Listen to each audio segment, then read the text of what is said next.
ஒரு வருடம் இவ்வாறாக இருக்கக்கூடிய தருணத்திலே காவையா வீட்டிலே 2 குழந்தைகள் இறந்து விட்டது.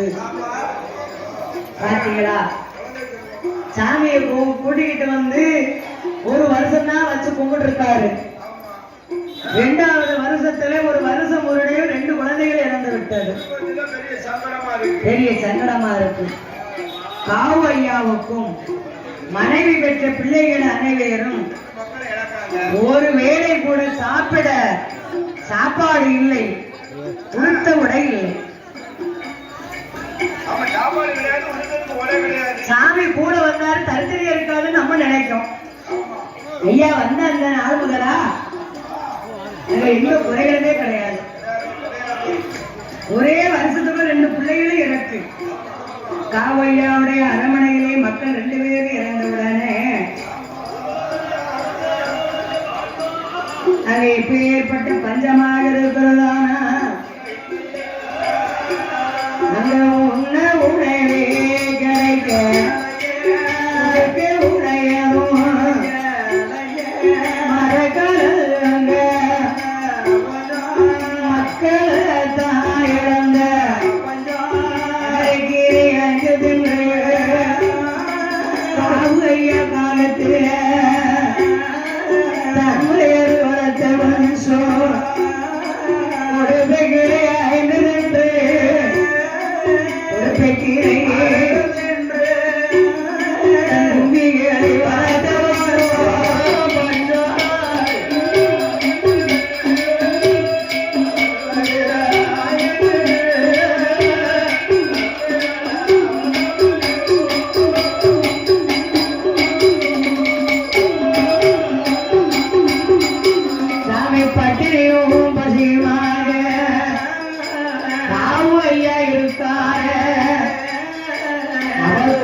சொந்த பந்தம் எல்லாரும் வசதியா தான் இருக்காங்க. காவையா வீட்டுதான் ரொம்ப வறுமையா இருந்திருக்கு அந்த காலத்துல.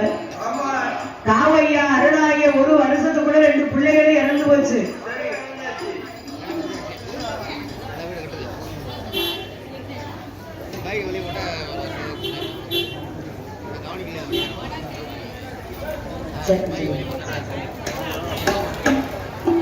அதனால வசதி படைத்து சொந்தக்காரங்கள் பந்தக்காரங்க சொக்காரங்கள்லாம் இருக்காங்க.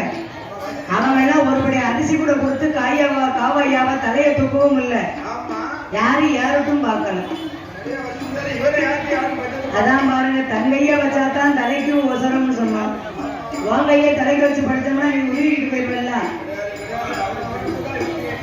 நான் சாப்பிட்டாதான் என் வயிறு நிறையும், நீ சாப்பிட்டாதான் உன் வயிறு நிறையும். சும்மா பேச்சுக்கு சில பேர் சொல்லுவான், ஏனே சாப்பிட்டாச்சா? ஆமா சாப்பிட்டோம்னா, நீங்க சாப்பிட்டா நான் சாப்பிட்ட மாதிரி தரும். அது சும்மா தொண்டைக்கு மேல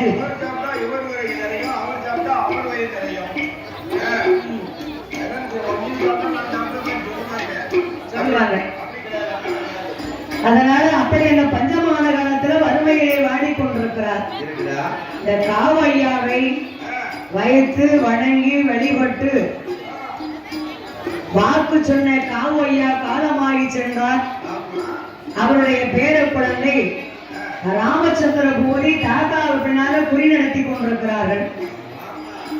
நீங்க குறி கேட்க விரும்பப்பட்டவர்கள் அவங்களுடைய செல் நம்பர் விசிட்டிங் கார்டு உள்ள நிர்வாகத்திட்ட இருக்கு. யாரும் தேவைப்பட்டா உள்ள நிர்வாகத்திட்ட பூபதி ஐயாவுடைய விசிட்டிங் கார்டை வாங்கிக்கிடலாம். காவையா சொன்னது மாதிரி அவர் கொடுத்த அருள்வாக்கோட ராமச்சந்திர பூபதி அவர்கள் கணக்கெடுத்துக் கொண்டிருக்கிறார்கள். கணக்கு கேட்கக்கூடிய நபர்கள் நிர்வாகத்திட்ட இருக்க அவங்களுடைய செல் நம்பர் விசிட்டிங் கார்டு அதை வாங்கிக்கிடலாம்.